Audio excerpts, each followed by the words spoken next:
Well, hello there, my little loot freaks. Welcome to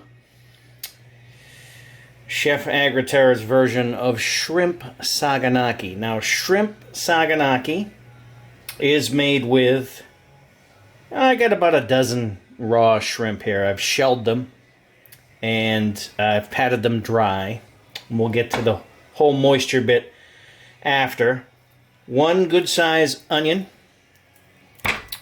2 plum tomatoes, and I use the plum tomatoes again because I can get a nice skin off of them. We're going to core these like we did in the bruschetta, and I want the tomato, but I don't want the watery guts of the tomato. Parsley, a little bit of chopped parsley we're going to use to finish. We're going to cook in olive oil. And as I sit here, I realize I haven't pulled out the other item. Feta cheese. So, feta cheese and this ouzo by Metaxa. Well, it doesn't have to be by Metaxa. Any ouzo will do you. Greek specialty liqueur. It's for mad Greeks and old gnomes, and if you drink it, it'll peel back a couple of layers of your throat. So, I don't recommend drinking it, but people do. There are crazy people in this world. People who roll on everything. Other than hunters, of course. Now, 3 cloves of garlic. And this is a Chinese vegetable knife. It's not a hatchet. It's not for chicken or anything like that, because it's very, very thin. And it will... it's actually kind of fragile. You want to do vegetables only with this. A Chinese vegetable knife. So what I'll do, and you can, if you don't happen to have one of these lying around, you can take, here, hang on. Hold a minute, don't go anywhere. Let me see if I got a knife here. Alright. You can take a regular knife, alright? Especially with a little bit of rust on it. Look, I'm on an island cottage here, so we got salt in the water. And then you just press them down.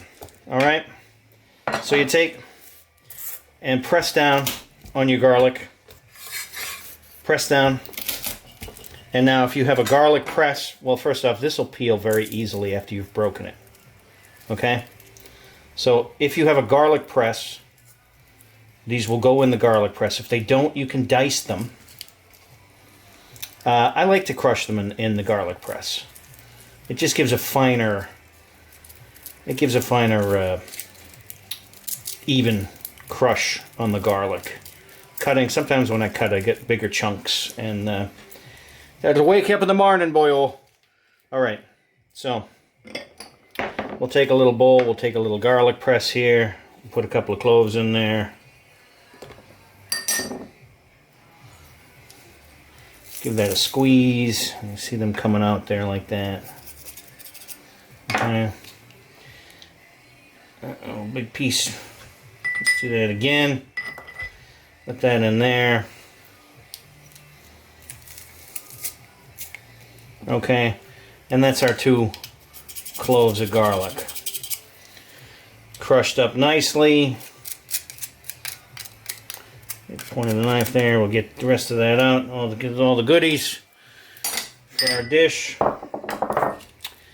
We'll take an onion. We'll do what I told you not to do and remove the stem, remove the head, cut it in half. We're not going to do anything fine to this onion. We're going to get a little chop on it. We're going to cook this in a frying pan and translucify it. Don't look that up in the dictionary, you won't find it. But we're going to translucify the onion, and we'll do that right now. Now listen, it's important to maintain aggro when you're cutting. Alright, maintain aggro on the onion. Even if somebody walks in and starts talking to you, you can talk back. Just keep your eye on the ball here. Keep your eye on what you're doing, because when's the last time you saw somebody look away while they were using a chainsaw? Right? No, you wouldn't. Cut your fucking foot off. So keep your eye on the ball here. Alright, we're going to do a little onion work. And then we're going to do the same thing with the tomato. We're going to core the tomato the same way we did for the bruschetta. And while we're doing that, let me just say, I have been greatly pleased with what's been posted on the Permanently Useless Recipe channel. I mean, I tried to get Rainith to call it the Permanently Useless Recipe channel, but she wasn't having it. And who's going against Rainith, right? So, the PU Recipe channel, though, I mean, Hilga, that blanch on those asparagus, that just looked fantastic. I mean, half the battle is how the food looks on the plate. Half the battle is how it tastes. So, that looked fantastic. And then Sub-Hero with that tartar sauce, the sour cream sauce that you had there, and the homemade slaw, fantastic. And who am I forgetting? St. Pio with the Utah scones. Who ever heard of such a thing? Nobody out here in Cape Cod, let me tell you. So they look great, and the whipped butter, little honey, oh boy, and jams. Jams made the piccata, and she put it on some scallops there and served it with steak. That looked great. She also made the bruschetta, and she said that went over like hotcakes. They were gone before she could come back for a second. That's always a good sign. When you do something like that, and I think in her case, one of her kids said that it tasted like a professional chef. So isn't that always nice when you get those kind of compliments, huh? I'd like to get those compliments. All right, so we're going to take our tomatoes here, and we're going to cut them. What else am I forgetting? Oh yeah, with the chicken parmesan. I mean, I wasn't kidding when I said it looked like you could have some guy from The Godfather sitting down to eat that while he's getting whacked. That's how good that looked. But, and you know, some of you are posting pictures of your food. We'll take your recipes, and if you want, God forbid anybody else does a video, let me tell you, it's actually not that difficult to do a video. You just got to be long-winded, you know? Okay, so here's our tomato. I'll put that right there. I don't know if you can see that. For all I know, the camera's off. The camera's not off. Outstanding. We're rolling. I'm ready for my close-up. Okay. Parsley, garlic, tomato, shrimp, onion, olive oil, and ouzo. Let's retire to the stove.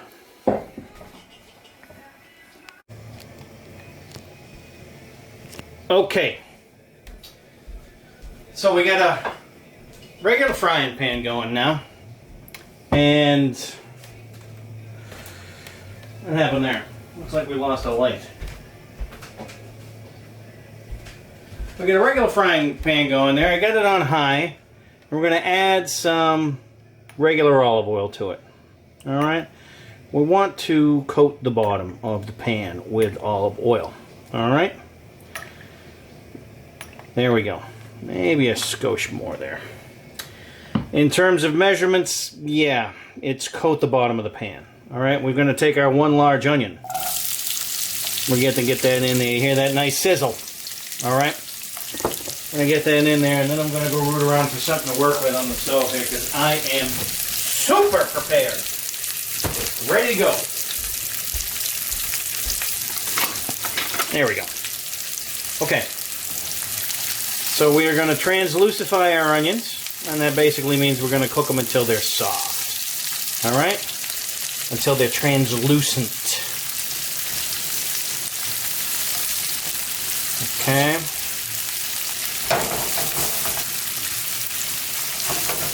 I got this recipe from a mad Greek. He ran a diner called the 7 Mile Grill in Marathon, Florida. Down there in the middle of the Keys. And this recipe has absolutely no business being in a diner. And it was the only thing of its kind in the diner. Everything else is all diner food, you know. Steak and eggs and hamburgers and grilled cheese and omelets and oatmeal. Of course, there was plenty of oatmeal. And then there was this crazy thing called shrimp Saganaki. on the menu. And he would serve it over homemade pita chips. And I had to order it. I just stood out. And as soon as I ordered it, I said, I have to know how to make that. So I eventually got the recipe from him. I found it out. He kept it close to the vest for a while there, but I got this recipe, and boy, is it something. You're going to really enjoy it. So we take the onion, one onion, we got that cooking there, right? Translucified. We'll call it translucified there. Maybe a little bit more, maybe another minute or two for those of you playing along at home. Okay? We're going to take and we're going to add our shrimp. We don't have to be that delicate about it. Let's get the shrimp in the pan. Okay? One more. The onions are releasing a little bit of water. So we're going to try and cook that off. The shrimp is going to release a little bit of water. We're going to try and cook that off just a little bit. Because what we're going to add next is ouzo.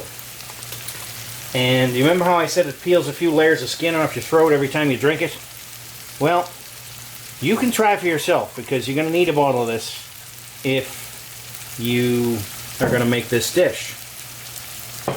It shouldn't be that hard to find. You'd be surprised. It's like every liquor store owner will buy a bottle of this, and then nobody, it'll sit on the shelf. Because we don't have a lot of mad Greeks running around, you know. But it'll sit on the shelf, and I don't know, mine cost 20 bucks. You should be able to find it for 20 bucks. But I don't know. I don't live everywhere in America. Okay, so we got our shrimp. You see they're starting to make some nice color here. Let's get them flipped. Okay? And don't worry if they're not quite done. They're going to be cooking for a little bit while longer. You see some of the onion is starting to get a little bit of brown to it, a little bit of color. That tells us we should be moving along to our next step. Okay? And our next step, remember this is very important. Turn off the heat. If you're on an electric stove, move to the other burner. Okay? Just get away from the heat. Because what you're going to do now is you're going to add, what do I get here? This is 1/3 of a cup of ouzo. Okay? I'm going to pour that all around there. Okay? And take a lighter.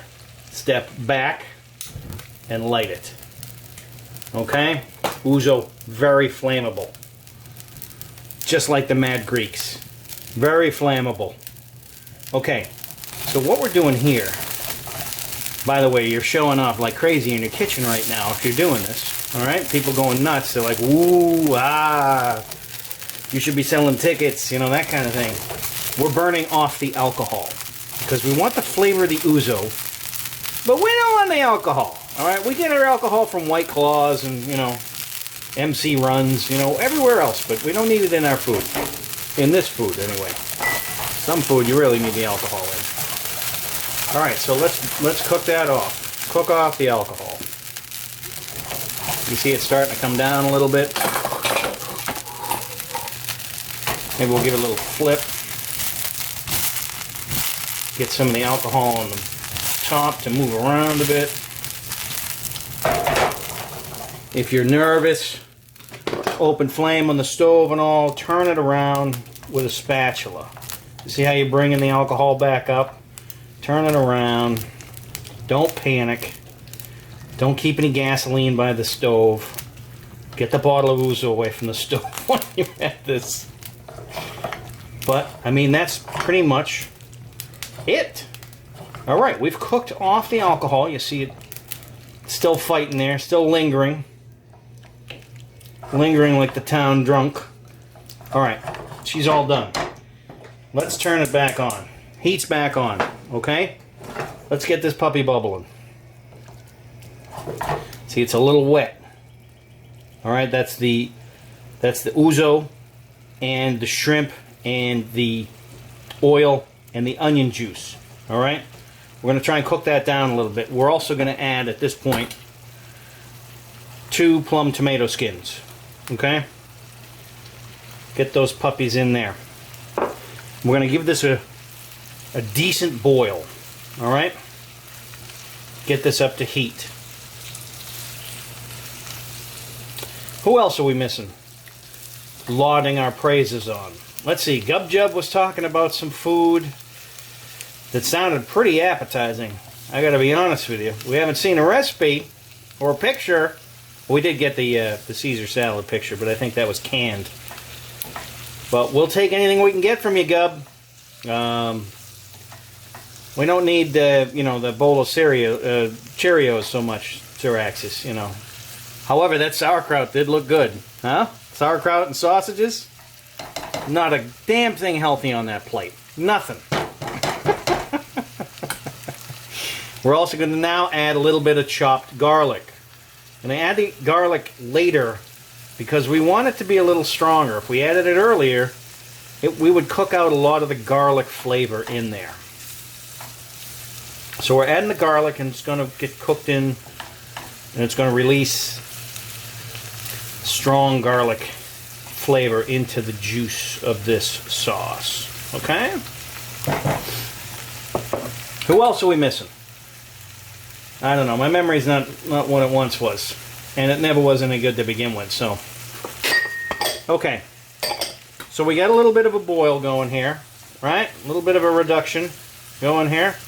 And now, your final additive to this dish before you plate it. Where is it? I already brought it over. Feta cheese. All right, what do we got here? This is 6 ounces. Yeah. You're going to add about half of this. So in terms of measurement, you know, let's cover the top of the pan with a little feta cheese. Okay? Just like that. All the while she's on high, she's bubbling away. Bubbling away, having a grand old time. We'll take a little bit of fresh ground black pepper in here as well. Alright? Here's the point where you can start tickling with your seasonings. I throw a little pepper in there. I throw a tiny bit of salt in there.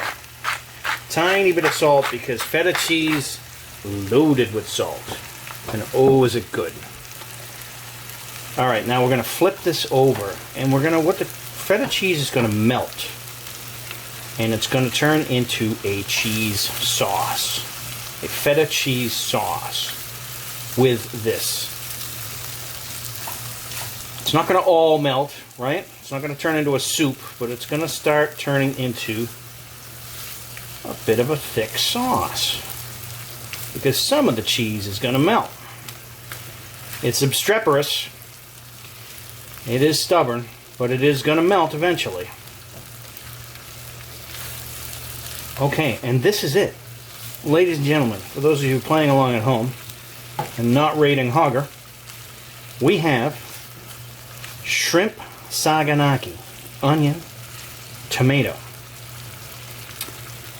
garlic, shrimp, cheese, ouzo. Okay? And you see how this looks? The cheese is starting to melt. It's starting to thicken up a little bit. Now, what you can do with this, I'll take a whole baguette and I'll slice it lengthwise. And I'll open it up. And then I'll drizzle a little bit of olive oil on there. And I'll put that under the broiler for a few minutes. And then I'll just ladle this down the 2 lengths of the bread. And serve that on a tray with a knife. And people can just knife it. And then serve it to themselves on little individual plates. And eat it like that. Another way, the way we're doing tonight, is we're going to throw it over a little bit of pasta. Of course it's out of frame the whole time. All right, so we'll kill the heat here. Okay? Let's grab a bowl. We'll grab a plate. Okay? And then we'll take a little bit of pasta.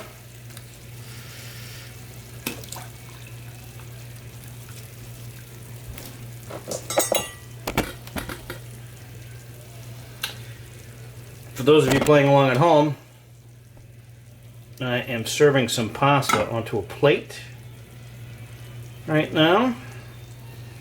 This is great radio, I know. Alright, so we'll just spin these things up a little bit.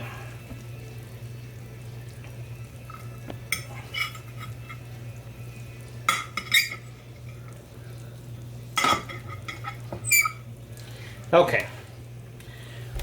Yeah, I know. You're tapping your feet. You're going, what's going on? Let me see. Are we even in camera, in frame? Okay. So we're going to take a little bit of pasta here. Let's see if we get that in frame there. Okay. And then we'll take a spoon.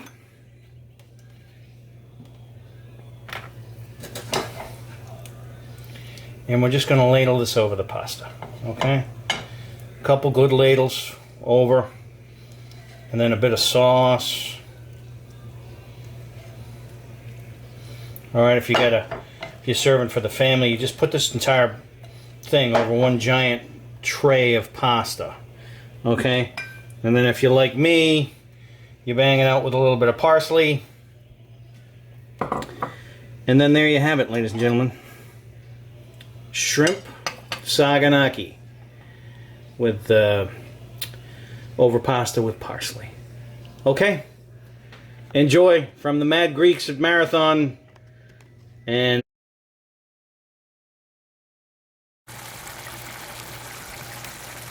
okay, so as you can see, it's just a bubbling cheesy mess now of shrimp, tomatoes, onion, garlic, right? A little ouzo in there. Now we're going to take this and we're just going to ladle it over the bread. Alright? Ladle it over the bread. Now you can serve this many different ways, alright? You can put it on pasta. You can put it over vegetables. You don't necessarily just need to use bread. It's how I'm serving it here today. Sometimes I'll do it over the bruschetta toast. Okay? And then what we'll do, we'll kill that heat. We'll take this and we'll pour a little bit of that sauce over the top. Okay? And then we'll add just a little bit of parsley to it. Okay? And that there is shrimp Saganaki on a little bit of ciabatta bread. Okay? I'll post all the details in the thing if I can figure any of this out. Including the off button here. Alright. Keep up the good work. Kitchen. PU Kitchen.